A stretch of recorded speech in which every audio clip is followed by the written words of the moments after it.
En esta oportunidad vamos a hablar el tema de supervisión de obras públicas y para ello,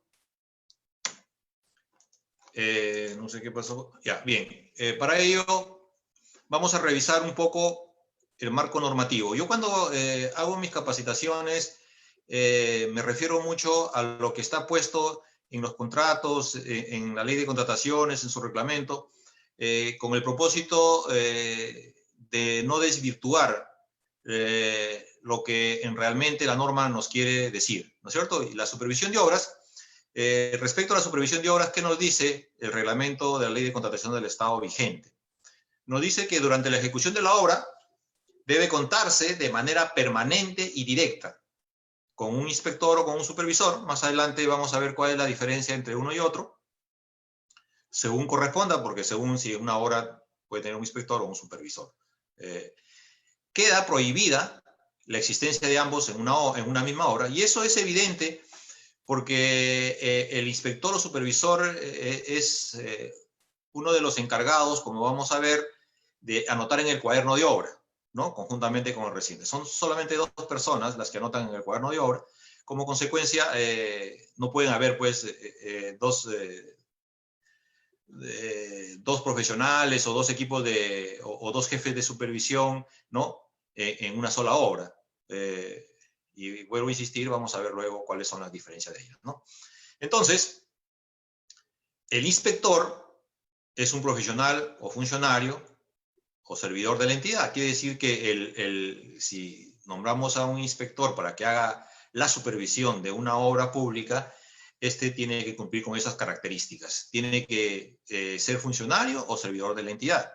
O sea, yo no puedo contratar a un profesional externo para que haga las veces de inspector, como muchas veces las entidades hacen esos contratos, por ejemplo, de profesionales CAS, para realizar actividades de supervisión. O inclusive he visto que algunas entidades hacen contratos de servicios para estas actividades, lo cual no está estipulado expresamente en la norma. Bueno, la entidad tiene que designarlo expresamente para esta función, ¿no? Y designarlo expresamente significa que dentro de sus procesos internos que tiene la entidad, ya sea por un acto resolutivo, ya sea por un memorándum o por un documento equivalente, puede nominarlo como inspector o supervisor. Normalmente, las entidades públicas tienen sus procedimientos debidamente establecidos y allí estará el documento con el cual se le va a designar al inspector para que ejerza las funciones de supervisión de obra. En caso sea un supervisor externo, un supervisor exactamente como dice la palabra, deberá ser pues una persona natural o jurídica especialmente contratada para dicho fin, ¿cierto? Y esto está relacionado con la ley de contrataciones y su reglamento, donde pone cuáles son los procedimientos y cuáles son los requisitos para poder contratar una supervisión que dentro de la ley de contrataciones y su reglamento establece que es un servicio de consultoría de obra, ¿no es cierto? Y ya sabemos solamente como un tema de cultura general que la supervisión, la consultoría de supervisión está dividida en dos. Una es para elaborar estudios definitivos o expedientes técnicos, como lo conocemos, y otra es para la supervisión de obras. Sabemos también que para poder participar en un proceso de selección para una supervisión de obras, se pueden presentar personas naturales o jurídicas, ¿no es cierto? En caso sea persona natural, podrá ser pues la persona que está participando con nombre propio, y si es una persona jurídica, tendrá que designar pues a la persona natural como supervisor permanente en obra. Ahora, el perfil que se establezca para el inspector o supervisor en la convocatoria del proceso de selección debería cumplir al menos con la experiencia y calificaciones profesionales establecidas para el residente de obra, ¿no? Y acá también es importante señalar que muchas entidades públicas o pocas entidades públicas designan a un inspector sin fijarse en los requisitos o requerimientos que se le ha pedido al ingeniero residente en las bases del proceso de selección para el ejecutor, ¿no es cierto? Entonces, debemos tener en cuenta que este ingeniero o que va a ejercer la jefatura de supervisión o el supervisor de obra, según el tipo de obra o la magnitud de ella, debería cumplir mínimamente con lo que nosotros hemos requerido en el proceso de selección que están en las bases integradas, ¿cierto? Y con respecto al reglamento, sabemos que un ingeniero residente, por lo menos, mínimamente, debería tener o debe tener 2 años de experiencia en la especialidad. Cuando se refiere a 2 años de experiencia en la especialidad, no se refiere 2 años de experiencia en la especialidad de ingeniería civil, en la especialidad de ingeniería agrícola, ingeniería mecánica, o de acuerdo al tipo de ingeniero que están pidiendo y de acuerdo al tipo de obra, obviamente, sino de 2 años de experiencia en la especialidad de la obra convocada, ¿no? Y eso hay que tener cuidado en el momento de poder poner un inspector de obra, ¿no? Entonces, como concepto general, podemos decir que el supervisor o inspector por lo menos debería tener la misma experiencia solicitada al residente en el proceso de selección. También nos dice el reglamento de la Ley de Contrataciones del Estado que es obligatorio contratar un supervisor cuando el valor de la obra a ejecutar sea igual o mayor al monto establecido en la Ley de Presupuesto del Sector Público para el año fiscal respectivo. Cada año, nuestro Congreso, el año 2020 lo hizo directamente el Ejecutivo de acuerdo a las normas del Estado por cuanto no teníamos Congreso, pero es normalmente es el Congreso el quien aprueba y emite el decreto legislativo correspondiente o la ley correspondiente, perdón, que aprueba el presupuesto de cada año. En esa ley de presupuesto nos establece cuál es el límite en el cual yo puedo tener un inspector y el reglamento de la Ley de Contrataciones del Estado, como lo vamos a ver también, nos establece alguna excepción, pero no para toda la obra, sino que pone algunos criterios que lo vamos a ver más adelante. Bien, el decreto de urgencia número 14/2019, que aprueba que aprueba el presupuesto público del sector, el presupuesto del sector público para el año fiscal 2020, indica claramente que en su artículo 18, que cuando el valor referencial de una obra pública sea igual o mayor a 4.300.000 soles, la entidad debería o debe contratar obligatoriamente la supervisión de obra. Entonces, en términos generales, podemos decir que hasta 4 millones,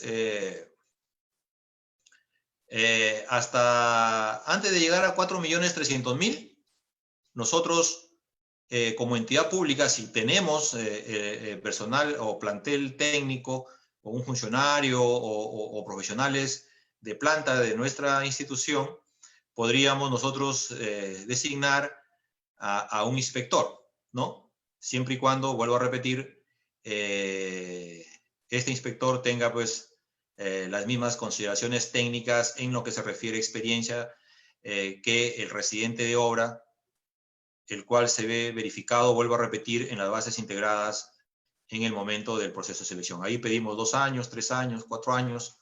En función de ello, es que debemos decidir si contratamos o no un supervisor. Y lo que es importante rescatar de la norma no es que una obra, por ejemplo, cuyo valor referencial sea menor a 4.300.000, tengamos que obligatoriamente designar un inspector, porque muchas entidades lo toman de esa manera, ¿no? Nosotros podemos contratar un supervisor de obra cuando la obra cuesta 1 millón, 2 millones, 3 millones, 4 millones, ¿no es cierto? Y eso tendrán que evaluar en la entidad en el momento de poder hacer los procesos de selección o determinar si lo van a hacer con inspector. Porque lo que primero tienen que hacer es evaluar en su plantel de profesionales que tiene en planta esta entidad, si es que tiene o no tiene profesionales calificados para poder ejercer la función de supervisión. No me refiero a calificados en el tema de la profesión, sino que calificados de acuerdo a los requerimientos, vuelvo a insistir, del residente de obra, ¿no? Entonces, el valor referencial no es del monto del contrato, ¿no es cierto? Entonces, eso se tiene que tener bastante cuidado, y a las entidades decirles que sus procesos de selección tienen que hacerlo pues en el momento preciso, para que después no pueda, porque si no lo hacen así, después no podría iniciar la obra por no tener una supervisión contratada. Bien, cuando el supervisor de obra es una persona natural, o el jefe de supervisión, en el caso que el supervisor sea persona jurídica, no puede prestar servicios en más de una obra a la vez, salvo lo previsto en este numeral que dice el reglamento, que está a continuación, que es en el caso de obras por paquete. Primero vamos a desarrollar lo que vemos en el primer ítem. No puede haber,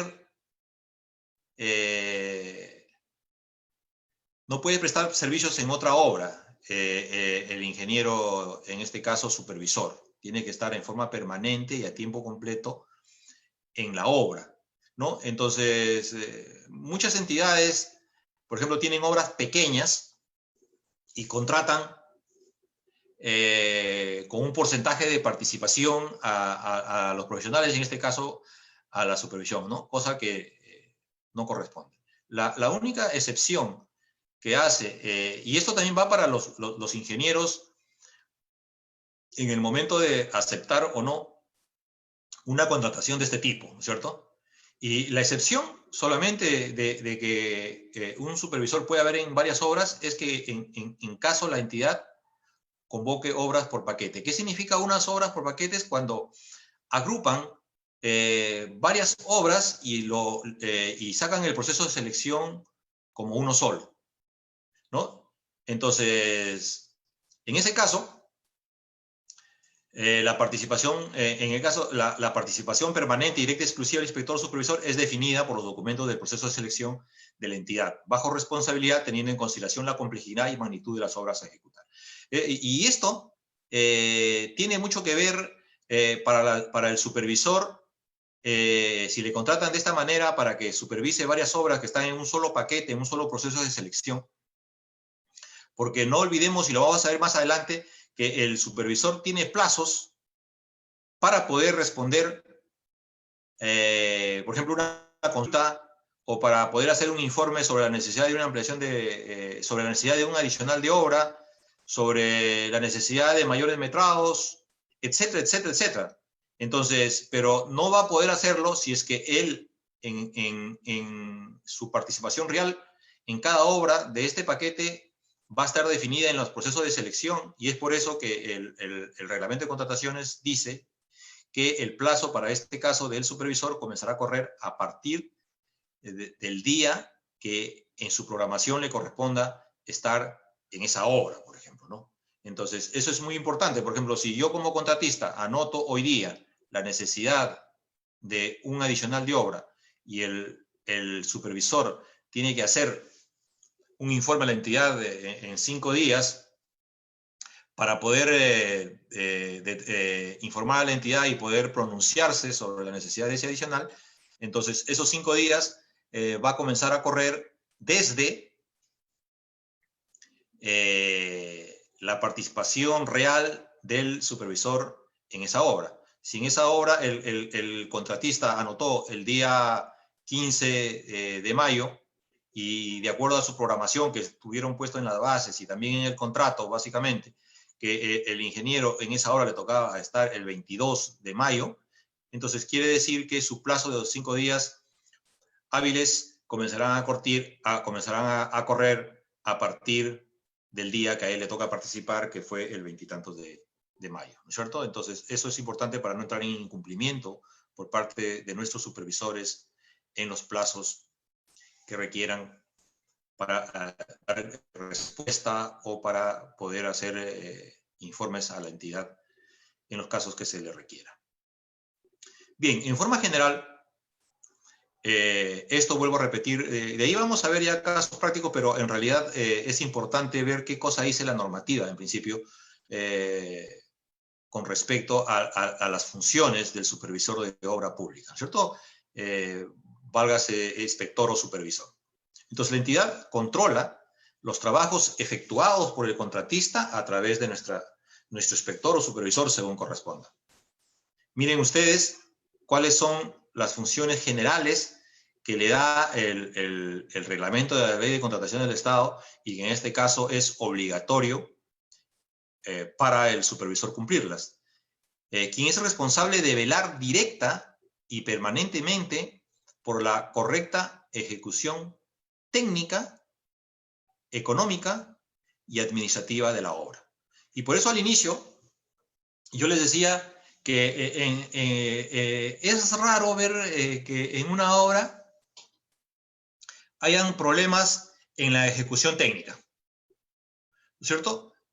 Más problemas tenemos en la ejecución económica, por el control económico de las obras y en la parte administrativa, ¿no? Porque yo siempre dije, y hasta ahora lo sostengo, que en las universidades de nuestro país deberían incluir en su currícula, en la profesión de ingeniería, estos aspectos o estas normas que regulan los aspectos económicos y administrativos de una obra, ¿no es cierto?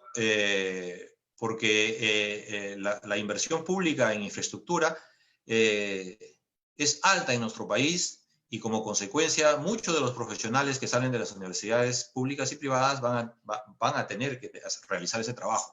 Y ahí viene el inconveniente en nuestros profesionales, ¿no? Y muchos de nosotros aprendemos estas actividades en nuestro quehacer cotidiano. Y por eso decimos que cuando hemos trabajado en alguna oportunidad en la administración pública, esa pues es la maestría o el doctorado que nosotros hemos llevado en la vida práctica, ¿no? Pero muchas veces nos cuesta hallazgos, juicios y temas, ¿no es cierto?, de control, justamente por no aplicar efectivamente o aplicar debidamente esta normativa, ¿no? Además de la debida y oportuna administración de riesgos, que es un tema que lo han agregado ya como en forma obligatoria. Ya sabemos que los riesgos, la matriz de riesgos, deberíamos, ya es parte del expediente técnico ahora, y si el expediente técnico es antiguo y no lo tiene, es obligación de la entidad, antes de lanzar el proceso de selección, debe identificar cuáles son estos riesgos y a quién le asigna, para que el contratista tenga pleno conocimiento, o los postores o los participantes tengan pleno conocimiento al momento de hacer su oferta.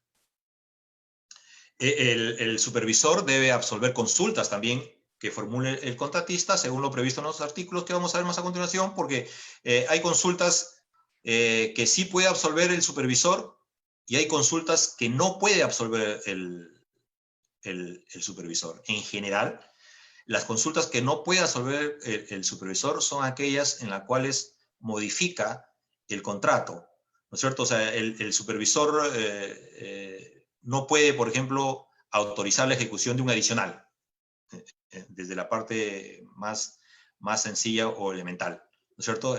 No está previsto, o sea, el supervisor no puede absolver ese tipo de consulta, ¿no es cierto?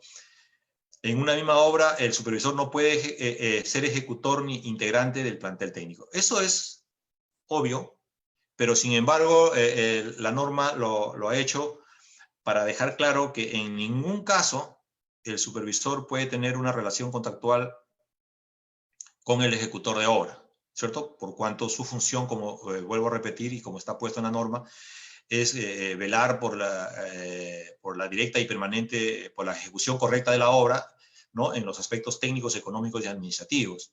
y como consecuencia, si es parte del plantel técnico o es parte integrante del ejecutor,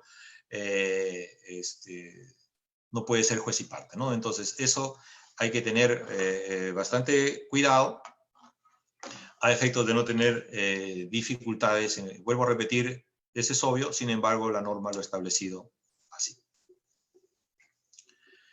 ¿Qué más funciones tiene nuestro supervisor? Está facultado para ordenar el retiro de cualquier subcontratista o trabajador por incapacidad e incorrecciones que a su juicio perjudiquen la buena marcha de la obra. ¿Cierto? O sea, el supervisor, como está a cargo de velar, ¿no?, por los aspectos técnicos, administrativos y económicos de la obra, identifica que algún profesional o algún trabajador en general del contratista está obstaculizando o pone en riesgo estas consideraciones, entonces él a su juicio podría solicitar el retiro de un subcontratista o de un trabajador, ¿no es cierto? Puede también rechazar y ordenar el retiro de materiales o equipos por mala calidad o por incumplimiento de las especificaciones técnicas. En este caso, es una de sus funciones, como vamos a ver, velar por los aspectos técnicos. Entonces, como consecuencia, si algún material o equipo no cumple con lo establecido en las especificaciones técnicas, entonces él solicitará inmediatamente el retiro de estos materiales, ¿no? Por decir, a ver, un ejemplo. Llega el cemento y le falta una semana para vencerse. Y dentro de su programación de ejecución del contratista, esto todavía le va a ejecutar a la tercera semana. Entonces, en ese caso, el supervisor tendrá que estar en la obligación de solicitar el retiro del cemento, ¿no? Y así podemos poner muchos ejemplos que visualicen y que pueda el supervisor en sus atribuciones o el inspector solicitar el retiro de subcontratistas, de trabajadores o de materiales y equipos que a su criterio no cumplan con lo que hemos indicado. Es importante también decirles que el contratista debe brindar a nuestro inspector o supervisor las facilidades que se requieran para el cumplimiento de su función, los cuales están estrictamente relacionadas con esta, ¿no es cierto? O sea, si vamos a hacer un control de calidad, por ejemplo, de una densidad de campo en una carretera, por poner un ejemplo, entonces el contratista tendrá que poner a disposición de sus profesionales para que se puedan hacer los ensayos en la mejor manera, porque normalmente, y la buena práctica de ingeniería, lo que se debe hacer en obra es que el contratista saca sus muestras para verificar o para certificar que el trabajo lo está haciendo de acuerdo a las especificaciones, y el supervisor sacará su contramuestra como su obligación para poder verificar también que dentro de los alcances de su contrato, que la obra técnicamente se está ejecutando adecuadamente, ¿no es cierto? Entonces, de esos dos resultados, debemos evaluarlos y verlos que tienen que ser en general equivalentes. No busquemos que sean iguales, porque eso va a ser imposible por los equipos que se utilizan para poder calcularlos. Sin embargo, deben ser los resultados equivalentes. Si hay una desviación entre uno y otro, entonces ahí hay un problema que tienen que resolverlo entre el contratista y el supervisor. ¿Desde cuándo inicia sus actividades el supervisor? ¿Cierto? El supervisor debe iniciar sus actividades mínimamente, ¿no? Porque hay entidades que inclusive lo contratan un poco antes para la revisión del expediente técnico, pero ahora vamos a ver que ya la revisión del expediente técnico es una obligación tanto del contratista como del supervisor. Sin embargo, el inicio del plazo de ejecución rige desde el día siguiente que se cumplan las siguientes condiciones. Ahí están todas las 5 condiciones que se deben cumplir para que se inicie el plazo de ejecución. Y la primera, digamos, condición que pone el reglamento para poder dar por iniciado el plazo de ejecución, entre las 5 que existen, es que la entidad notifique al contratista quién es el inspector supervisor según corresponda. Entonces, lo primero que se tiene que hacer por parte de la entidad es notificar al contratista quién es su supervisor o su inspector. Y porque cuando se inicie el plazo de ejecución, ya sabemos todos que el plazo de ejecución se inicia al día siguiente de hacer la entrega de terreno, debemos tener ya con el inspector o supervisor, porque ellos son los que anotan, aperturan el cuaderno de obra. Y todo lo que hemos dicho, como resumen, en este cuadrito podemos indicar que el supervisor es una persona natural o jurídica, son contratados en el marco de la ley de contrataciones y su reglamento, el profesional designado no puede ejercer dicha función en más de una obra. Si el valor referencial de obra es mayor o igual a 4.3 millones de soles, se contratará obligatoriamente a un supervisor. En caso de un inspector, es un profesional o funcionario servidor en la entidad, expresamente designado para tal fin, tiene las mismas atribuciones que el supervisor, ¿no? El inspector debe cumplir por lo menos con las mismas calificaciones, el inspector o supervisor, cualquiera de los dos, debe cumplir por lo menos con las calificaciones requeridas al residente de obra en las bases integradas, ¿no? Pueden participar ambos en más de una obra solo en el caso de obras convocadas por paquete, ¿no? Se puede designar a un inspector interinamente, y esa es una novedad que trae esta nueva normativa, por obras con valor mayores o iguales a 4.3 millones de soles, solo en el caso de que, y pone 2 condiciones, ¿no? Que el proceso de selección para la supervisión ya se encuentre convocado, y estos inspectores interinamente pueden ejercer la función de supervisión solo hasta que las valorizaciones acumuladas sean hasta el citado monto. Es decir, que yo como entidad puedo, si ya tengo convocada el proceso de selección de la supervisión y ya tengo mi contratista seleccionado, podré dar inicio a la ejecución, al inicio de la ejecución de la obra, designando interinamente a un inspector, ¿no? Pero el tiempo máximo que podría estar estos inspectores en obra podrían ser como máximo hasta que las valorizaciones, tantos meses como las valorizaciones sumadas, o la sumatoria de las valorizaciones, o el acumulado de las valorizaciones, como quisiéramos llamarlo, sean hasta 4.3 millones de soles, ¿no? Entonces acá las entidades tendrán que hacer una evaluación en el momento que designan el inspector, porque en una obra pequeña esto sí podrá tener cierto razonamiento, pero en una obra grande, hablemos de una obra de 300 o 400 millones, que es posible que esos 4.3 millones en los 2 primeros meses ya esté cubierto y ya no podamos seguir con la obra, con la cual tendríamos que suspender el plazo de ejecución, que es un tema aparte de esta charla. Sin embargo, es muy importante que las entidades tomen estas decisiones, ¿no es cierto? Ya sabemos que no pueden ser ejecutores y también no pueden ser parte del plantel técnico del contratista. Bien, muchas gracias por ver nuestro curso. A continuación vamos a brindarte detalles para obtener tu certificado, ya sea digital o físico, acompañado también de los materiales del curso que acabas de ver. Bien, para ello es importante que te puedas comunicar vía WhatsApp, ¿ok?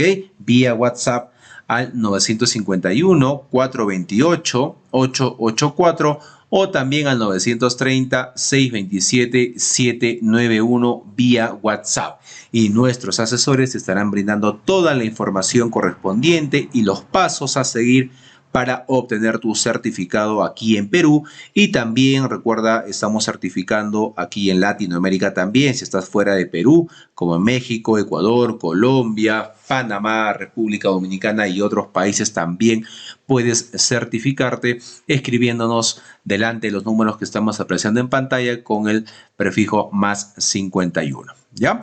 Bien, por otro lado, también mencionarte que tenemos los medios de pagos disponibles para Perú, los que estamos apreciando en pantalla, los principales bancos y aplicativos también.